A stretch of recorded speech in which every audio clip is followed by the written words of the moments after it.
If you put yourself in 5 different boxes, so the first box is your physical body. And so you experience a self through the physical body.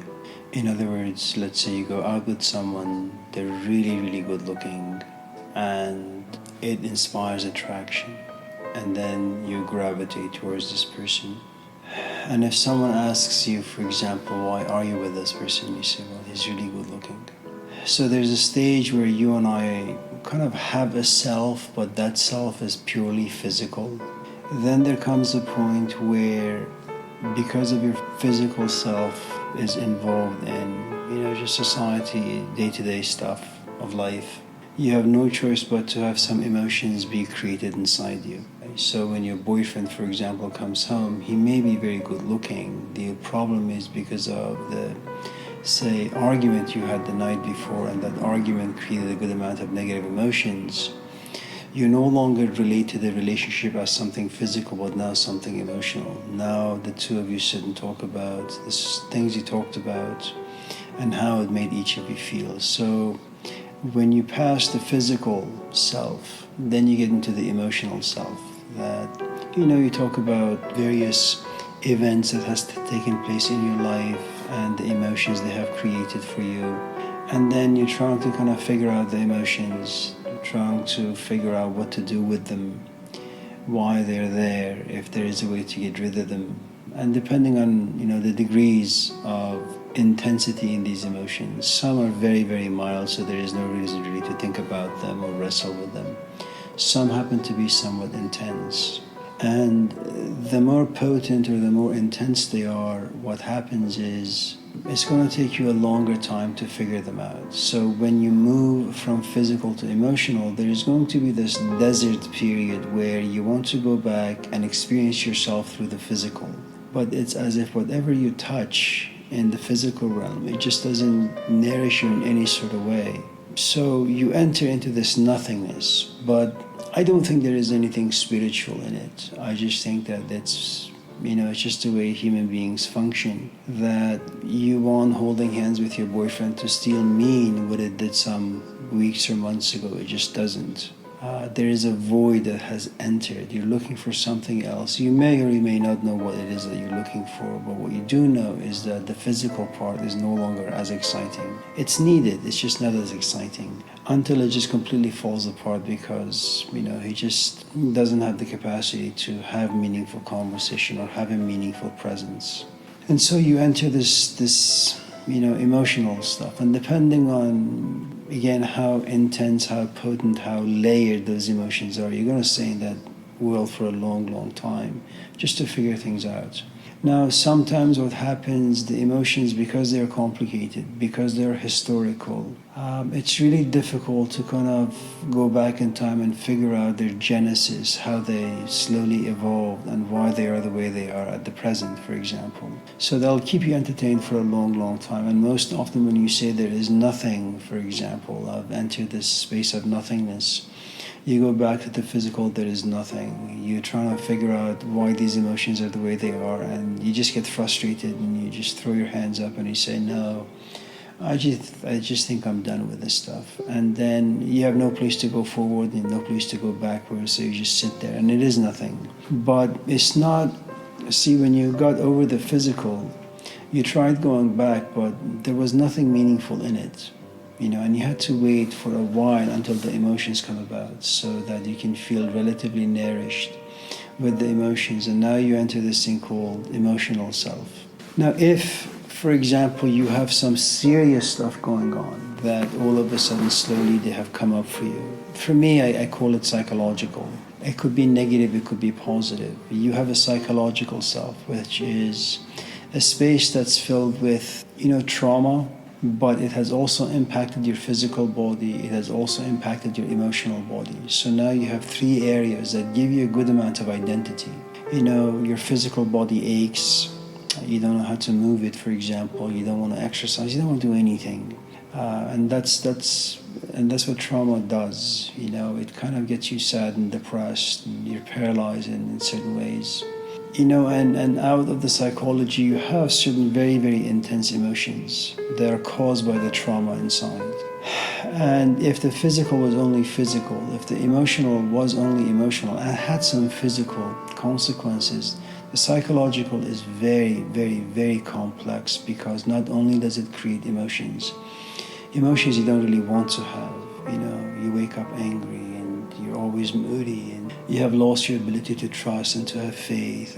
And to some extent, you also predict and you have good access to know how your future is going to unfold. And this is like a different stage in life where you have tried and relatively successfully to run away from the psychological stuff, a past that has kind of bled into all these different areas of life. You didn't know, you weren't aware, but as you age, as the physical self kind of fades, as the emotional self fades, all of a sudden you say, well, I have this stuff and it's been around for a long, long time. And so there is a self that is psychological, and then you have to juggle, because the juggling means there are days that your physical body aches, so you become the physical self. There are days where you just have these emotions where nobody really wants to be around you.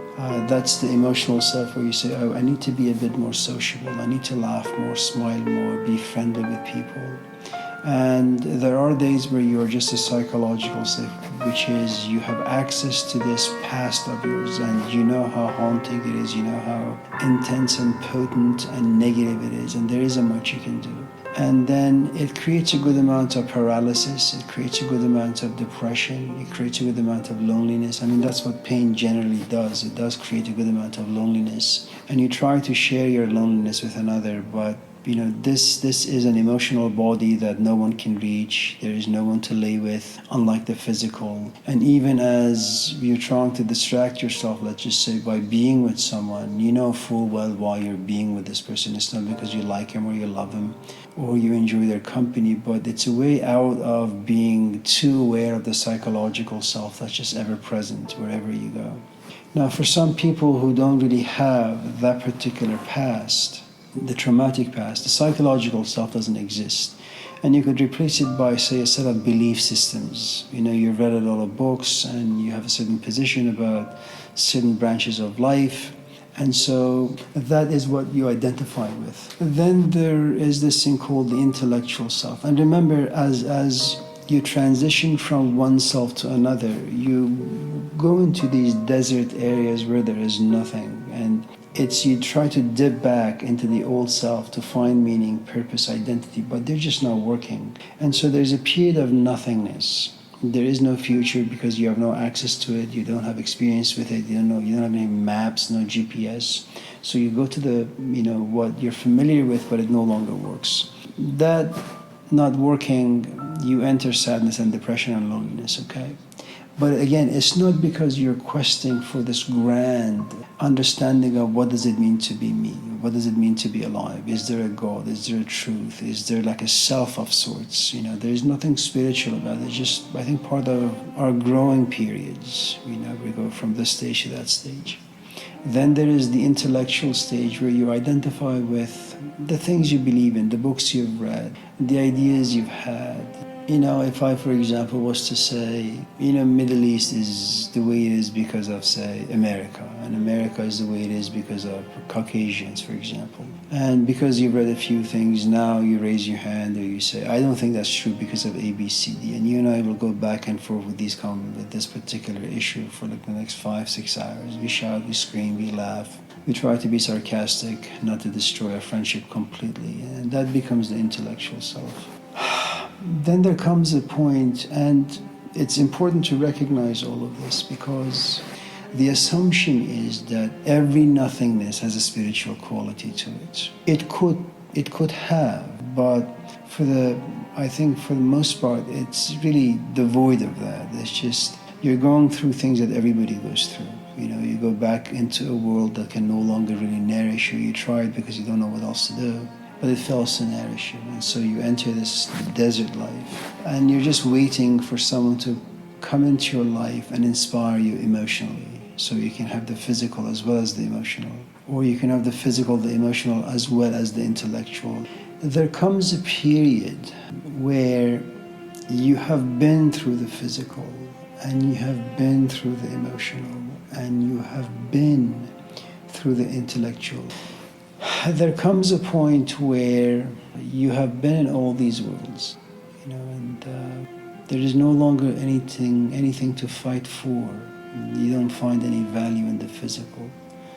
You don't find anything value in the emotional. And you don't find anything valuable in having conversations, because deep down you're connected to a certain set of questions that the mind can't reach. Other people don't really understand what it is that you're going through. So here you are with a body, and everybody assumes that just because you're walking you have a purpose, and just because you're talking about something you're passionate and you find it valuable and meaningful, that's what you're talking about. Underneath of those things, what they don't see, and perhaps what you yourself don't see, is as I'm walking and as I'm talking, as I'm feeling about Plato or Socrates or Jesus Christ, I really don't care about any of this stuff. You do it because it's a job, you do it because 40 students are sitting looking at you, trying to anticipate what's going to come out of your mouth, the next moment. And then you go and you sit in the office and you say, what the hell am I doing here? What am I doing?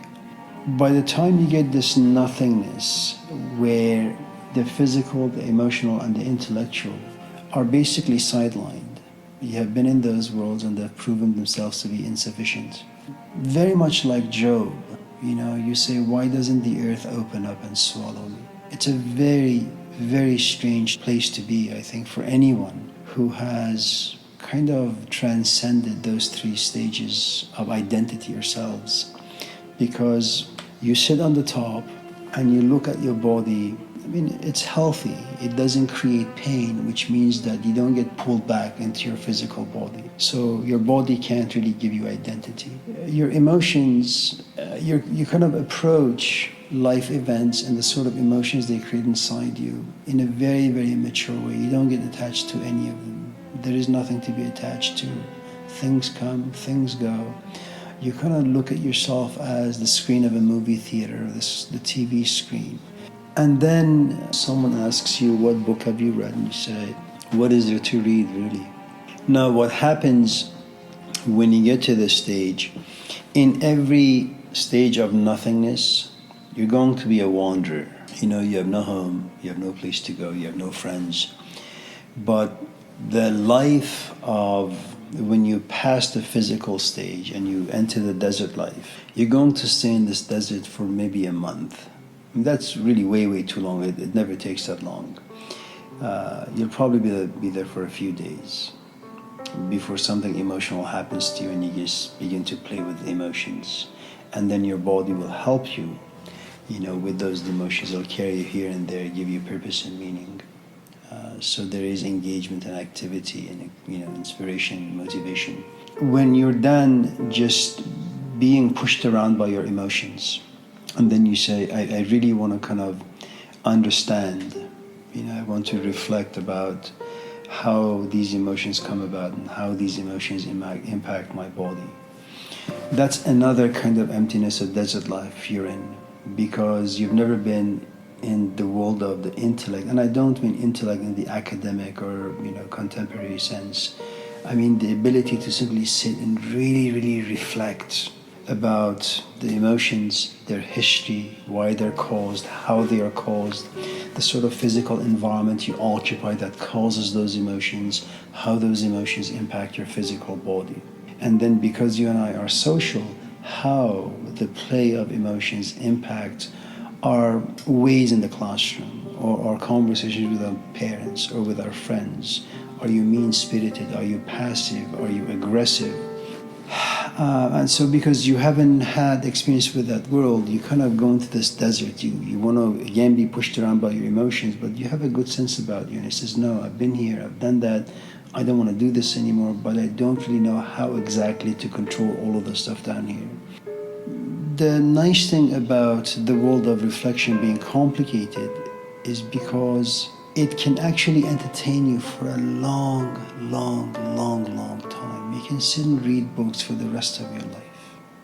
And there is also another aspect to this thing called reflection, which is you can sit down and unpack Chaucer. You can sit down and unpack, I don't know, Plato. You're trying to understand yourself through another. And there is nothing wrong with that. There is nothing wrong in understanding Chaucer because you have found some passages to inspire you. There comes a point where you just don't care about ideas anymore, and your reflection is not so much outward, your reflection is inward. As in, you're not trying to unpack someone like Shakespeare, you're not trying to unpack what Rumi is saying in this passage or that passage.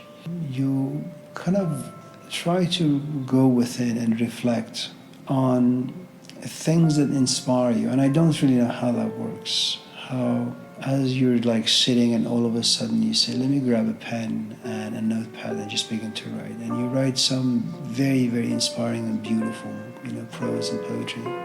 There comes a point where you've just given up on reflection. It just doesn't do anything for you. You kind of find all of these tools as a form of entertainment.